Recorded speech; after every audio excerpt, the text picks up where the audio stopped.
নমস্কার বন্ধুরা।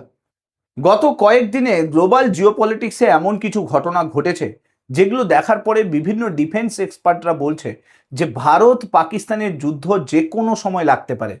India complete high alert সিস্টেমের মধ্যে রয়েছে। কেন এরকম বলছে? কি এমন ঘটনা ঘটলো যার জন্য বিভিন্ন ডিফেন্স এক্সপার্টরা এই কথা বলছে? দেখুন, আমি আপনাদেরকে ফেস বাই ফেস প্রত্যেকটা বোঝানোর চেষ্টা করি এবং আপনারাও কানেক্ট করার চেষ্টা করুন। সম্প্রতি তারেক রহমানকে ভারত ভিজিট করার জন্য ডাকা হয়েছিল। তারেক রহমান ভারতের ওপর কন্ডিশন চাপায়, কিন্তু যখন মোহাম্মদ বিন সলমান তিনি সৌদি আরব ভিজিট করার জন্য তারেক রহমানকে বলল, সৌদি আরবে যাওয়ার জন্য তারেক রহমান রাজি হয়ে গেল। কে এই মোহাম্মদ বিন সলমান? যে সম্প্রতি পাকিস্তান, তার্কি এদের সঙ্গে ইসলামিক ন্যাটো বলে একটা সংগঠন তৈরি করেছে, যে ডিফেন্স প্যাক্ট সাইন হয়েছে।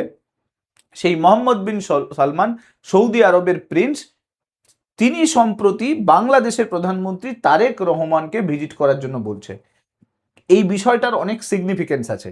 কেন না? কারণ হচ্ছে, যদি ইসলামিক সংগঠনের মধ্যে বাংলাদেশের মতো কান্ট্রিকে জয়েন করিয়ে নিয়ে যায়, তাহলে কিন্তু পুরো ভারত কিন্তু তিন দিক থেকে ঘিরে যাবে।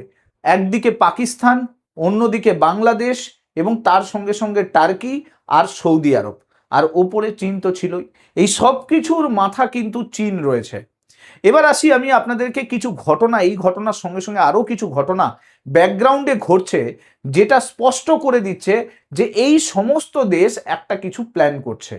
দেখুন, আপনারা ইসলামিক ন্যাটো সম্বন্ধিত গত কয়েকদিনে বিভিন্ন সময় নিউজ পেপারে আপনারা শুনেছেন।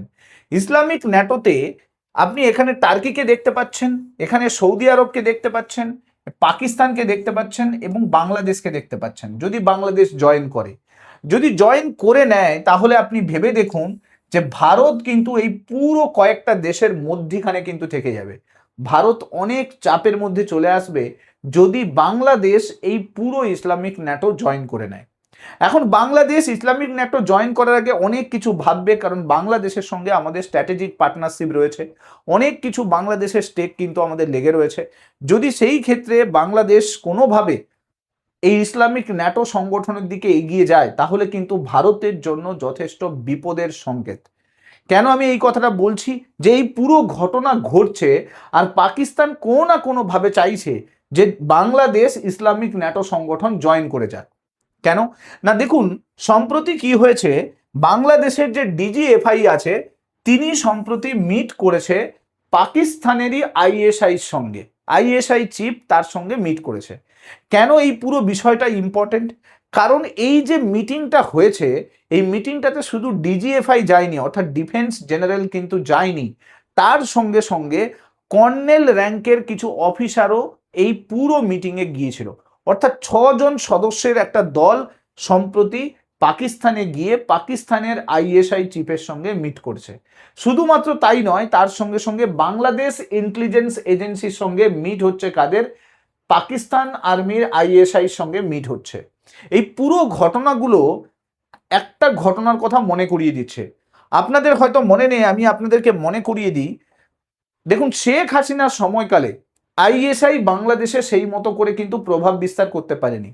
যতবারই বিএনপি সরকার বাংলাদেশে এসছে, ততবারই চেষ্টা করেছে আইএসআই বাংলাদেশে হোল্ড বানানোর।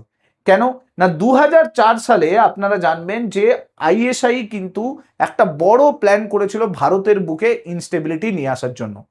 কি করেছিল না? ভারতের বুকে একটা আলফা সংগঠন বলে সংগঠনকে দিয়ে একটা সন্ত্রাসবাদী কার্যকলাপের প্ল্যান করেছিল। এখানে আপনারা দেখতেই পাচ্ছেন 2004 সালের ঘটনা। সেখানে কয়েকজনকে কিন্তু বাংলাদেশ কোর্ট পরবর্তীকালে হ্যাং অ্যান্ড টু ডেথ দিয়ে দেয়, অর্থাৎ ফাঁসির সাজা দেয়। কিসের জন্য এই ফাঁসির সাজা দিয়েছিল? কারণ 2004 সালে চট্টগ্রামে কোস্ট গার্ড একটা বিশাল বড় 10টা লরির ট্র্যাককে কিন্তু আটকে দিয়েছিল। চেক করা হয়, তখন খুঁজে পাওয়া যায় যে ওই ট্রাকের ভেতরে প্রচুর পরিমাণে আর্মস অ্যান্ড অ্যামুনেশন আছে। কি কি ছিল দেখুন: 4930টা আগ্নেয়াস্ত্র, 27,000 গ্রেনেড, শত শত রকেট লঞ্চার, হাজার হাজার ম্যাগাজিন, প্রায় 11 লাখ রাউন্ড গোলাবারুদ। এখন এই যে পুরো সাপ্লাই, এই সাপ্লাই চেন কার বলুন তো? আইএসআই।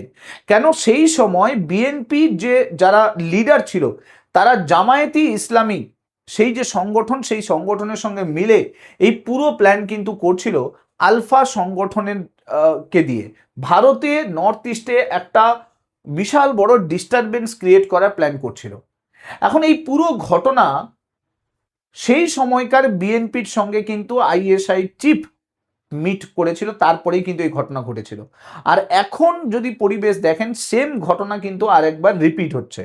কেন না ডিজিএফআইর যে নেতৃত্বে যে 6 জনের দল 2026 সালের 15ই আগস্ট ইসলামাবাদে যায়, সেই টোটাল যে 6 জন সদস্যের দল গিয়েছিল তার মধ্যে 3 জন কর্নেল র্যাঙ্কের পদমর্যাদা সম্পন্ন আধিকারিক গিয়েছিল। তারা বাংলাদেশের আইএসআই সঙ্গে এই পুরো বিষয় নিয়ে কথা বলে। তার সঙ্গে সঙ্গে আরো 3 জন এরকম ছিল যারা গিয়েছিল যাদের র্যাঙ্ক সম্বন্ধে জানা যায়নি। এই পুরো জিনিসটা নিশ্চয়ই একটা কনস্পিরেসির প্ল্যান হচ্ছিল। বর্তমান সময়ে দাঁড়িয়ে আপনি যদি পরিস্থিতি দেখেন, এই সময় পাকিস্তান কোনো না কোনোভাবে চাইছে যে বাংলাদেশকে ইসলামিক ন্যাটোর মধ্যে জয়েন করাতে।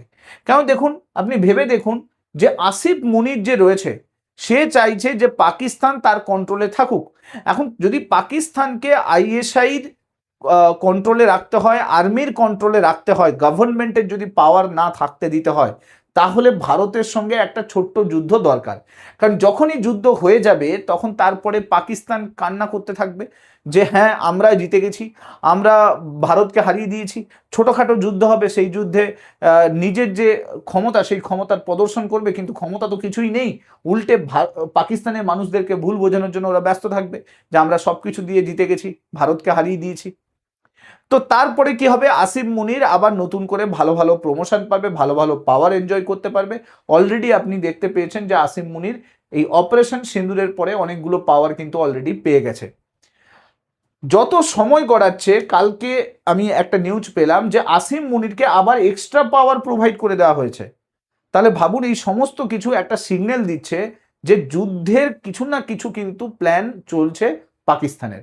কারণ দেখুন, কিছু জিনিসকে কানেক্ট করান। একদিকে সৌদি আরবের সঙ্গে মক্কা প্যাক্ট সাইন করছে ইসলামিক ন্যাটো সংগঠন তৈরি করে, টার্কির সঙ্গে কথাবার্তা চলছে এবং নিউজ আসছে যে টার্কি থেকে বিশাল বড় বড় বিভিন্ন যে হচ্ছে ফ্লাইট আছে সেগুলো নূর খান এয়ারবেসে হচ্ছে ল্যান্ড করছে। কি আছে ওতে, বোঝাই যাচ্ছে যে বিভিন্ন ধরনের আর্মস, অ্যামুনেশন এবং ড্রোন, যেগুলো দিয়ে এরা চেষ্টা করবে ভারতের বুকে একটা বড় ক্ষত তৈরি করতে। তারপরে আমরা দেখতে পাচ্ছি যে বাংলাদেশকেও সঙ্গে নিচ্ছে, কারণ বাংলাদেশও যদি ইসলামিক ন্যাটোতে কোনোভাবে জয়েন হয়ে যায় তাহলে পাকিস্তানের থেকে তো অ্যাটাক করতেই পারবে, উল্টে বাংলাদেশ থেকেও কিন্তু অ্যাটাক করার পজিশন পাবে। উল্টো দিকে এরা, আপনারা জানেন যে চায়নার সঙ্গেও কিন্তু একটা প্ল্যান বানিয়ে রেখেছে, চায়না যাতে ইন্টারন্যাশনাল প্রেশার ভারতের ওপর তৈরি করতে পারে। তার মানে এরা সব দিক থেকে চাইছে যে ভারতকে ঘিরে ধরতে, আর সেটা কিন্তু করতে সফলও হচ্ছে। বর্তমান সময়ে যদি দাঁড়িয়ে আপনি দেখেন, এরা কন্টিনিউয়াসলি বাংলাদেশকে তুরস্কের সঙ্গে একবার কানেক্ট করাচ্ছে, কখনো সৌদি আরবের সঙ্গে কানেক্ট করাচ্ছে, এবং করে এরা একে অপরের সঙ্গে কিন্তু একটা কানেকশন তৈরি করার চেষ্টা করছে। আপনি ভারতের ম্যাপ দেখুন, ভারতের ম্যাপে এই দিকটা পাকিস্তান আছে, এই দিকটা আছে চায়না, আর এই দিকটা আছে কিন্তু বাংলাদেশ। অর্থাৎ ভারত 3 দিক থেকেই কিন্তু ঘিরে থাকবে শত্রুর মাধ্যমে। তাই আমাদের উচিত এই মুহূর্তে দাঁড়িয়ে বাংলাদেশকে ট্র্যাকে ফেরানো। আমাদের বাংলাদেশের সঙ্গে যে ডিপ্লোম্যাটিক যে সিচুয়েশনগুলো আস্তে আস্তে আস্তে আস্তে অবনতির পথে এগোচ্ছে, সেই সিচুয়েশনগুলোকে ডেভেলপ করে নেওয়া খুব দরকার আছে। তা না হলে বাংলাদেশের মতো দেশ, যেটা এতদিন যাবৎ আমাদের সঙ্গে বন্ধুত্ব সম্পর্ক তৈরি করে রেখেছিল, সেই সম্পর্ক কিন্তু শত্রুতা সম্পর্কে কনভার্ট হয়ে যাবে। তো এই মুহূর্তে দাঁড়িয়ে পাকিস্তান সব দিক থেকে চেষ্টা করছে যাতে বাংলাদেশ কোনো না কোনোভাবে ইসলামিক ন্যাটো জয়েন করে যায়। আর যদি সেটা হয়ে যায় তাহলে ভারতের জন্য কিন্তু সামনে অনেক বড় বিপদ অপেক্ষা করছে। কারণ যে কোনো সময় পাকিস্তান এই সুযোগটা নিয়ে যে কোনো সময় কিন্তু ভারতকে অ্যাটাক করে দিতে পারবে। কেন না, পাকিস্তান এটা ভাববে যে ফিনান্সিয়াল কন্ডিশনকে দেখার জন্য সৌদি আরব আছে, ডিফেন্স কন্ডিশনকে দেখার জন্য টার্কিসের ড্রোন আছে, এবং পরবর্তীকালে দুপক্ষ থেকে লড়াই করার জন্য বাংলাদেশ আছে। তো এই সাহসটা যেদিনই আসিম মুনির পেয়ে যাবে সেদিন কিন্তু ভারতে অ্যাটাক করতে দ্বিধাবোধ করবে না।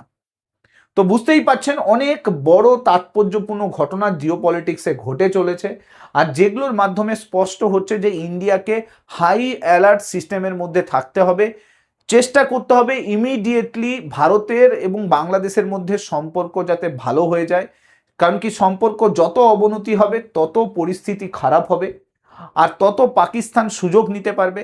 আর উল্টো দিকে আমাদেরকে চায়নার সঙ্গে ওপেন ডিপ্লোম্যাসি স্টার্ট করতে হবে, যাতে চায়না এই সমস্ত দেশকে প্রপার মেসেজ একটা দেয়। আর তার সঙ্গে সঙ্গে সৌদি আরবকেও কিন্তু মেসেজ দিতে হবে যে এই যে ভারতের বিরুদ্ধে স্টেপ নেওয়া হচ্ছে, ইসলামিক ন্যাটো তৈরি করে বাংলাদেশকে কানেক্ট করে, পাকিস্তানকে কানেক্ট করে, টার্কিকে কানেক্ট করে, এই বিষয়টা কিন্তু ভারত ঠিকভাবে নিচ্ছে না। ভারতের ডিপ্লোম্যাটিক চ্যানেলের মাধ্যমে সৌদি আরবের কাছে কড়া মেসেজ যাওয়া খুব জরুরি। সো আশা করছি বুঝতেই পারলেন কেন আমি আপনাদেরকে বললাম যে পরিস্থিতি আস্তে আস্তে জটিল হচ্ছে, খারাপ হচ্ছে, এমার্জেন্সি সিচুয়েশনের দিকে বিষয়গুলো যাচ্ছে। এখন পরবর্তীকালে যা কিছু নতুন আপডেট আসবে আমি চেষ্টা করব ভিডিওর মাধ্যমে নিয়ে আসার জন্য। ভিডিওটা ভালো লাগলে লাইক করে দেবেন, চ্যানেলটাতে নতুন হয়ে থাকলে সাবস্ক্রাইব করে দেবেন, এবং অবশ্যই এই ভিডিওটাকে শেয়ার করতে ভুলবেন না। Thank you so much. Next ভিডিওতে আপনার সঙ্গে আবার দেখা হচ্ছে। Till then, bye by.